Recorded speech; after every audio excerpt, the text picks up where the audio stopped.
chercher nos produits pour faire nos salines. Aujourd'hui, on est de bonne heure, on est au mois de mars, mais on prépare l'affaire parce qu'on a la chasse aux dindons qui s'en vient. Puis il y a beaucoup de préparatifs, j'en ai beaucoup à faire, une quarantaine de sites à apporter. Donc on vient chercher nos produits, on va aller rencontrer Jean Soucy, le propriétaire de la meunerie Soucy.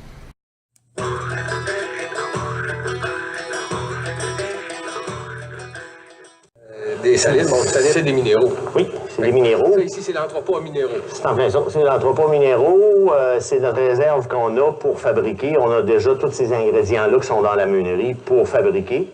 C'est des réserves qu'on a quand nos réserves sont vides à l'intérieur de la meunerie. Puis, c'est tous des produits dans une meunerie, bien vu qu'on en met dans chaque sorte de moulée qu'on fabrique. Des minéraux, il y en a dans toutes. Que ce soit pour des poules, des porcs, des vaches, des chevaux, il y a des minéraux dans toutes. C'est essentiel dans toutes. C'est pour ça qu'on appelle toujours des moulées balancées. C'est balancé pour l'animal. Fait que c'est ça, dans le rôle d'une meunerie, c'est notre principal job de faire ça.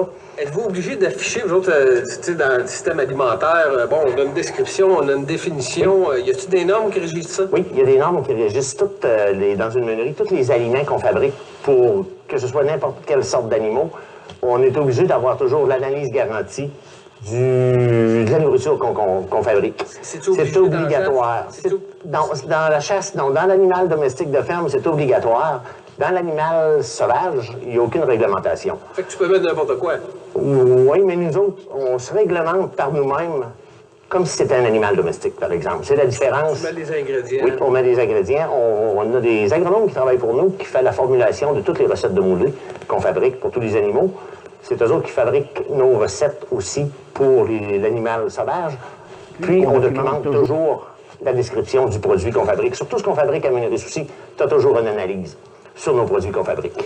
Fait que ça nous indique, parce que, tu sais, les minéraux, on en voit de toutes les marques, de toutes les sortes, de tous les prix. Oui. Fait que si t'es pas obligé d'écrire ce qu'il y a sur le contenant, j'imagine qu'il y a des minéraux qui valent beaucoup moins cher que d'autres minéraux qui peuvent être remplacés ou substitués. Oui, sûrement. Sûrement qu'ils peuvent être remplacés par d'autres produits, mais quand on n'a pas d'analyse sur nos produits qu'on fabrique, c'est dur de justifier avec quoi qu'on les a faits, la valeur nutritive qu'ils ont.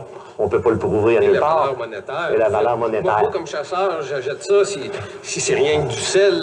C'est ça. Je paye trop cher. Je paye trop cher pour quelque chose qui n'est pas cher. C'est en plein ça. C'est en plein ça. Parce qu'on voit tous les ingrédients qu'on a ici, comme du magnésium, qu'on met dans toutes les moulées, qui sont des produits quand même beaucoup plus dispendieux que du sel qui vaut environ 120 $ la tonne. Du phosphate bicalcique, du phosphore, c'est ce qu'on met dans toutes les recettes de moulées aussi, qui vaut environ 900 $ la tonne. C'est tout en suivant une description qu'on a sur nos produits qu'on fabrique, on voit qu'il y en a. On voit qu'il y en a, puis c'est un minéral qui est très assimilable pour le chevreuil, pour l'animal. Qu'est-ce qui justifie la qualité et le prix du produit? Oui, c'est ça. Comme chasseur, c'est un peu comme quand je fais mon épicerie. Je peux m'orienter, je dis, bon, si j'ai à 95% du sel dans mon affaire, puis qu'il y a 2 piastres de moins cher que l'autre qui a du magnésium, oui. Si je veux une qualité, je peux me tourner vers quelque chose. Quelque chose qui a une analyse tout le temps. Quand on va à l'épicerie, c'est la même chose. On regarde toujours la valeur nutritive de ce qu'on achète. Première des choses, pour savoir ça comprend quoi, puis pourquoi qu'on paye aussi. C'est la même chose pour alimenter des animaux. Il faut savoir pourquoi qu'on paye, pourquoi qu'on lui donne des minéraux, des vitamines. C'est pour la santé des autres, puis en plus, c'est nous autres qui en mangent par après. Fait que c'est étiqueté. Fait que déjà, en partant, si on achète un contenant comme chasseur qui est étiqueté, oui. C'est déjà un plus. En partant, c'est un plus de savoir pourquoi qu'on paye. De savoir ce qu'il y a dedans et de savoir pourquoi qu'on paye. Bon, ben c'est parfait. Ça fait qu'on est un peu plus éduqué sur les minéraux. On peut voir des minéraux. Vous n'avez jamais dit que... On a à la tonne. La petite vache ici, je sais pas, on montre la petite vache tantôt du soda, là, mais c'est une méchante quantité de soda, là. Bon, ben, je te remercie. Ça fait que je pense que l'affaire qui nous reste à discuter, on va rentrer dedans, à chaleur, parce que oui, j'ai pas chaud. Puis on va parler des sabords un peu. Parfait. Merci.